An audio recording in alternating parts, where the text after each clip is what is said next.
Amid protests and election-related violence in Pakistan-occupied Kashmir, the Pakistani authorities have reportedly restricted Al Jazeera across Pakistan over its coverage of Muzaffarabad election boycott and state crackdown.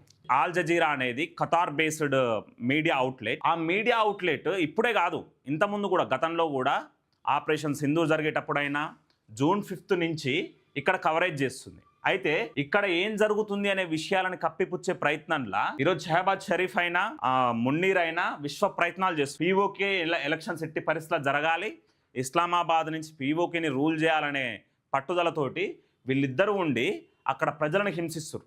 దాన్ని cover చేస్తున్న media outlets మీద కేసులు పెడుతూ ban చేస్తూ coverage చేయకుండా ఉంచుతున్నారు అన్నమాట. దానికి సంబంధించిన పూర్తి వివరాలను చూసే ప్రయత్నం చేద్దాం. మనం ఇదివరకే చెప్పుకున్నట్టు పాక్ ఆక్యుపైడ్ కాశ్మీర్లో జూన్ 5 నుంచి ఆల్ జజీరా కవరేజ్ చేస్తున్నది.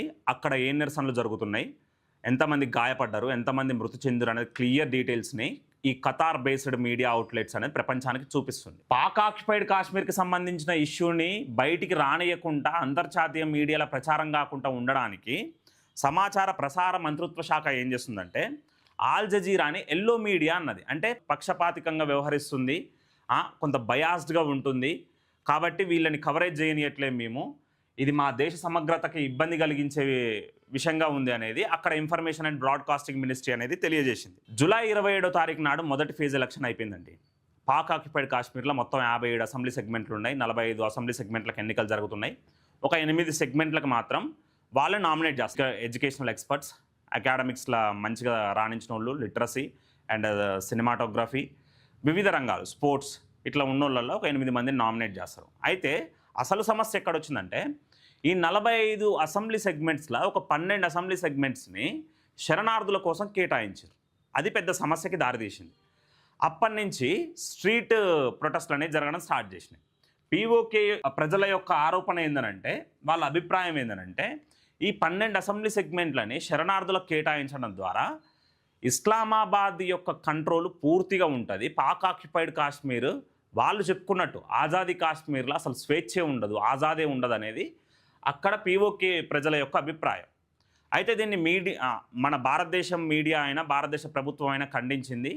ఇది అక్కడ జరుగుతున్న అణిచివేతని కప్పిపుచ్చడానికి చేసే ప్రయత్నమే తప్పితే డెమోక్రసీ మీద కానీ ఎలక్షన్స్ మీద కానీ ఎటువంటి నమ్మకం లేని ప్రభుత్వం పాకిస్తాన్ ప్రభుత్వం అని తీవ్ర ఆరోపణలు చేశారు మన విదేశాంగ శాఖ మంత్రి అయినా కార్యదర్శి అయినా. అయితే ఈ ఎన్నికలలో మొదటి ఫేజ్ ఎన్నికలు అయిపోయినాయి.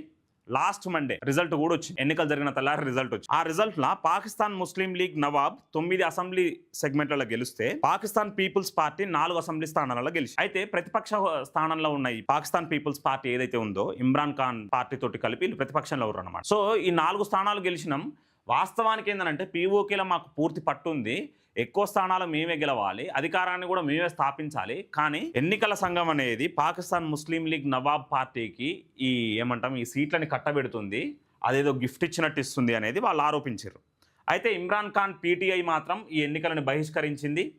ఎందుకు బహిష్కరించిందనంటే పీఓకేలో ప్రజలు నిరసనలు తెలుపుతారు. ఆ నిరసనలలో భాగంగా చాలామంది చనిపోయారు, సుమారు ఒక 30 మంది చనిపోయారు.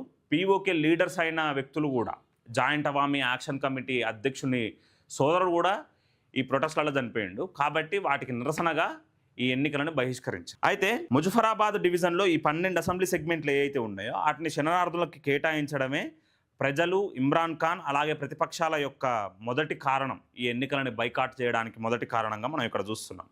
ఆల్ జజీరానే ఎల్లో జర్నలిజంగా పక్షపాత వార్తలు ప్రచురించే ఒక మీడియా అవుట్లెట్గా చిత్రీకరించడం నిజంగా ఆశ్చర్యం కలిగిస్తుంది. ఎందుకనంటే 2025 ఆపరేషన్ సింధూర్ జరిగేటప్పుడు కొన్ని స్పెసిఫిక్గా కొన్ని మీడియా అవుట్లెట్స్ని పిలిపించుకొని, అది అమెరికా సహాయంతో చేసిందా యూరోప్ సహాయంతో చేసిందా మనకైతే తెలియదు, కానీ కొన్ని మీడియా అవుట్లెట్స్ని పిలిపించుకొని ఆ కవరేజ్ చేయించి ప్రజలు నివసించే ప్రాంతాలలో కూడా ఇండియా మిసైల్స్ తోటి దాడి చేస్తుంది, డ్రోన్స్ తోటి దాడి చేస్తుంది అని ప్రచారం చేసే ప్రయత్నం చేసుకుంటారు. అప్పుడేమో ఇంటర్నేషనల్ మీడియా పాకిస్తాన్ని కాపాడేది, అంటే విక్టిమ్ కార్డు ప్లే చేసుకుంటా ఇంటర్నేషనల్ మీడియానేమో అప్పుడు వాడుకుర్రు.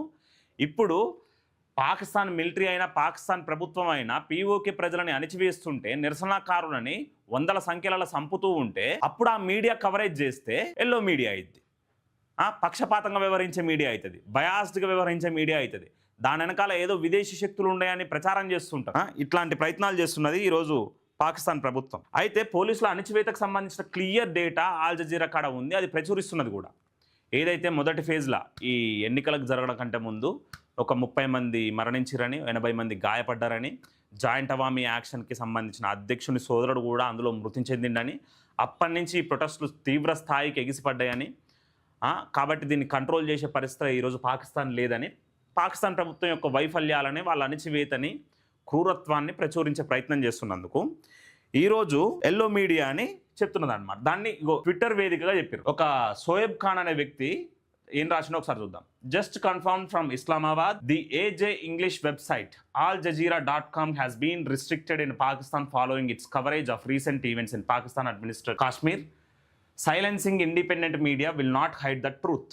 ఆల్ జజీరానే కవరేజ్ నుంచి దూరం పెట్టింది అనుకుంటే మన భ్రమ అవుతుంది, బ్యాన్ చేసింది అనుకుంటే మన భ్రమ అవుతుంది. ఎందుకనంటే ఇమ్రాన్ ఖాన్కి సంబంధించిన మీడియా అవుట్లెట్స్ని, ఇండిపెండెంట్ యూట్యూబ్ ఛానల్స్ని, న్యూట్రల్గా ఉండే ఇండిపెండెంట్ ఛానల్స్ని కూడా ఈరోజు బ్యాన్ చేసిర్రు పాక్ ఆక్యుపైడ్ కాశ్మీర్లో.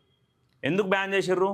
అక్కడ రిగ్గింగ్ని ప్రచురించకూడదు, అక్కడ నిరసనకారులపై జరుగుతున్న దాడులను ప్రచురించకూడదు, ఏదైతే పాకిస్తాన్ గవర్నమెంట్ నుంచి వచ్చే నివేదికలని, వాళ్ళ ఇన్ఫర్మేషన్ని చదివేటట్టు మీడియా సంస్థలు పనిచేయాలనేది వాళ్ళ వర్షన్ లెక్క కనిపిస్తుంది. ఈరోజు పాకిస్తాన్లో ఫ్రీడమ్ ఆఫ్ ప్రెస్ యొక్క ఇండెక్స్ ర్యాంకింగ్ ఎంత అండి? లీస్ట్లో ఉంటుంది. ఏమాత్రం స్వేచ్ఛ ఉండదు. ఎవడన్నా విమర్శిస్తే ఆడు అయితే జైల్లో ఉంటాడు, లేకపోతే శవం అయ్యి వెళ్తాడు.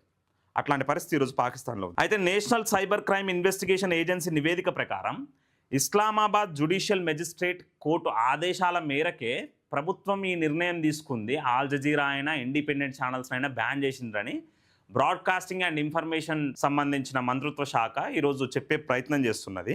అయితే వీళ్ళు దానికి పెట్టిన పేరు ఏందనంటే, వీటినన్నింటి ఎందుకు బ్యాన్ చేస్తున్నామని వీళ్ళు చెప్తున్నారంటే, శాంతి భద్రతల ముప్పు ఉందంట పాకిస్తాన్కి, వాళ్ళ సావర్నిటీకి, ఇంటిగ్రిటీకి ముప్పు ఉందంట.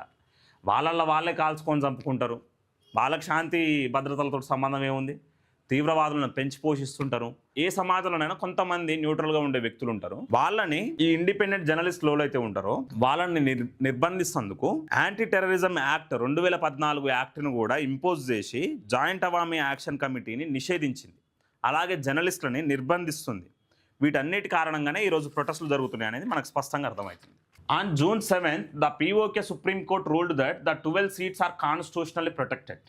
అంటే జూన్ 7వ తారీఖు నాడు ఈ 12 అసెంబ్లీ సెగ్మెంట్లు ఏవైతే ఉన్నాయో అవి కాన్స్టిట్యూషనల్లీ ప్రొటెక్టెడ్ అయినాయి, అంటే రాజ్యాంగ రక్షణ లభించింది.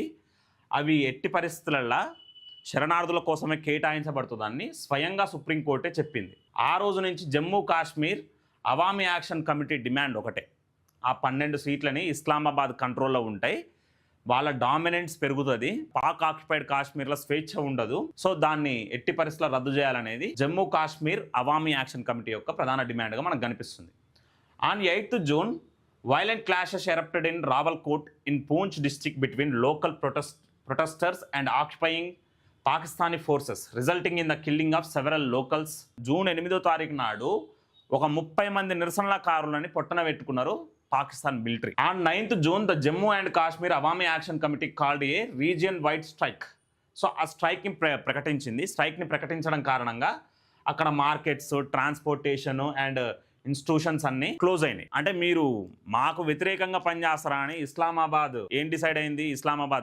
పాకిస్తాన్ గవర్నమెంట్ ఏం డిసైడ్ అయింది? వాళ్ళకి మెడిసిన్స్ని పంపడం, ఫుడ్ అండ్ ఫ్యూయల్ని పంపడం ఆపేసి. సో ఇవన్నీ పంపడం ఆపేస్తే ఏమైంది? ప్రజలు అవస్థలు పడతారు.